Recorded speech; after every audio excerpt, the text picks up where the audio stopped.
CPIM Beypore area committee അംഗം സമീഷ് ഞങ്ങൾക്ക് അരിവാൾ കൊണ്ടും ചില പണികളൊക്കെ അറിയാമെന്ന പ്രസംഗം മുസ്ലിം ലീഗിന്റെ വിദ്യാഹ്ലാദ പ്രകടനത്തിനിടെ പടക്കം പൊട്ടിച്ചതുമായി ബന്ധപ്പെട്ട് സംഘർഷം ഉണ്ടായിരുന്നു. ഇതിൽ പ്രതിഷേധിച്ച് നടത്തിയ CPIM പ്രകടനത്തിനിടെയാണ് പ്രകോപനപരമായ പ്രസംഗം.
പത്താൾക്കാര് 4 DJ സൗണ്ട് വിട്ട് ഈ റോഡിനകത്തൂടെ പോകുമ്പോ ആ ആളുകളെ നിലക്കി നിർത്താനുള്ള കഴിവും കരുത്തും ഈ നാടിനകത്ത് ഇടതുപക്ഷ പ്രസ്ഥാനത്തിനുണ്ട്.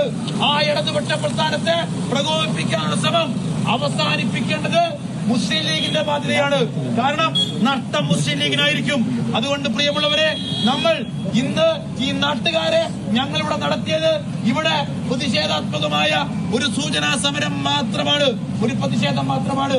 ഇനിയും പ്രകോപനം തുടർന്നാൽ പ്രതിഷേധം ഇതുപോലെ പ്രകടനമായിരിക്കില്ല, അത് നിങ്ങളുടെ വീടിനകത്തേക്ക് വന്നുള്ള പ്രകടനമായിരിക്കും. ആ പ്രകടനം നടത്താൻ നിങ്ങൾ അനുവദിക്കരുത് എന്ന് മാത്രമാണ് ഈ അവസരത്തിൽ സൂചിപ്പിക്കാനുള്ളത്. മലപ്പുറം തെന്നരയിൽ കടുത്ത സ്ത്രീവിരുദ്ധ പ്രസംഗവുമായി CPM നേതാവ് സെയ്ദ് അലവി മജീദ്.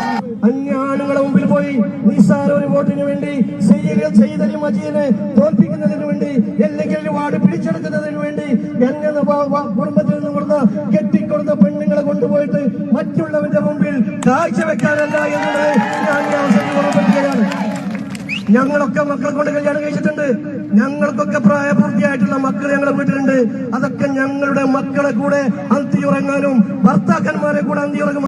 പഞ്ചായത്ത് അംഗമായി തെരഞ്ഞെടുത്തതിന്റെ സ്വീകരണത്തിലാണ് ഈ അശ്ലീല പ്രസംഗം ഉണ്ടായിരിക്കുന്നത്. CPMന്റെ ലോക്കൽ സെക്രട്ടറി ആയിരുന്നു ഈ മഹാൻ. കൂടെ അന്തിയുറങ്ങാനും ഭർത്താക്കന്മാരെ കൂടെ അന്തിയുറങ്ങുമാനാണ്. ഞങ്ങളുടെയൊക്കെ വീട്ടിലും മക്കൾ കല്യാണം കഴിച്ചിട്ടുണ്ട്. അതൊക്കെ ഞങ്ങളുടെ മക്കളുടെ കൂടെ അന്തിയുറങ്ങാൻ വേണ്ടിയാണ് എന്ന് പറഞ്ഞാൽ, കെട്ടിക്കൊണ്ടുവന്ന പെണ്ണുങ്ങൾ വീടകങ്ങൾ ഭർത്താക്കന്മാർക്കൊപ്പം അന്തി ഉറങ്ങേണ്ടവരാണ്. പുറത്തിറങ്ങി വോട്ട് പിടിച്ച് എതിർ സ്ഥാനാർത്ഥിയെ തോൽപ്പിക്കാൻ ശ്രമിക്കേണ്ടവരല്ല. അങ്ങനെ ശ്രമിച്ചു കഴിഞ്ഞാൽ അത് മറ്റുള്ളവരുടെ മുമ്പിൽ പെൺകുട്ടികളെ കാഴ്ചവെച്ച് വോട്ട് നേടുന്നതാണെന്നാണ് CPM ലോക്കൽ സെക്രട്ടറി ആയിരുന്ന ഒരാളുടെ രാഷ്ട്രീയ ബോധ്യം. എങ്ങോട്ടാണ് കാലം പോകുന്നതെന്ന് ആലോചിച്ച് നോക്കൂ. 33% സ്ത്രീകൾക്ക് സംവരണം, അതിനുശേഷം അത് 50% ഉയർത്തി രാജ്യത്തിനാകെ മാതൃക കാട്ടിയത് ഇടതുപക്ഷമാണ്. ആ ഇടതുപക്ഷം ഹൃദയപക്ഷമാണ്, സ്ത്രീപക്ഷമാണെന്ന് നേതാക്കൾ ഒന്നടങ്കം പറയുമ്പോൾ പാർട്ടിയുടെ ഒരു ലോക്കൽ സെക്രട്ടറിക്ക് വേണ്ടുന്ന ഒരു രാഷ്ട്രീയ വിദ്യാഭ്യാസം എന്താണെന്ന് നമുക്ക് ഒരു ധാരണയുണ്ടല്ലേ. ഒരു ലോക്കൽ സെക്രട്ടറി ആകണമെങ്കിൽ എത്രമാത്രം കടമകൾ കടന്ന് എത്ര കാലം ഈ പ്രസ്ഥാനത്തിനൊപ്പം ജീവിച്ചിട്ടുണ്ടാവും.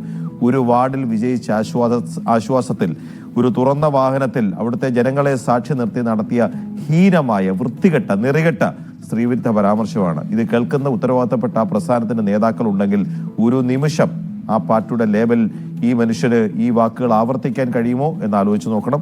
അതല്ല എന്നുണ്ടെങ്കിൽ അയാൾ പരസ്യമായി വന്ന് സമൂഹത്തോട് മാപ്പ് പറയുകയെങ്കിലും ചെയ്യണം. വിജയാഹ്ലാദത്തിൽ നെറുകെട്ട വാക്കുകൾ ഉള്ളിൽ നിന്ന് വന്നു പോയതാണെങ്കിൽ അത് പരസ്യമായ മാപ്പ് പറയണം. പാർട്ടി നേതൃത്വമാണ് ഇങ്ങനെയൊക്കെയുള്ള വിഷനാവുകളെ സത്യത്തിൽ തളച്ചിടേണ്ടത്, തിരുത്തേണ്ടത്. അല്ലെങ്കിൽ കൂടുതൽ മൂർച്ചയേറിയ ആയുധമായി ജനങ്ങളുടെ കയ്യിലുള്ള ഈ ഇടത്തെ ചൂണ്ടുവിരൽ മാറുമെന്ന് മാത്രമേ ഓർമ്മിപ്പിക്കുന്നുള്ളൂ.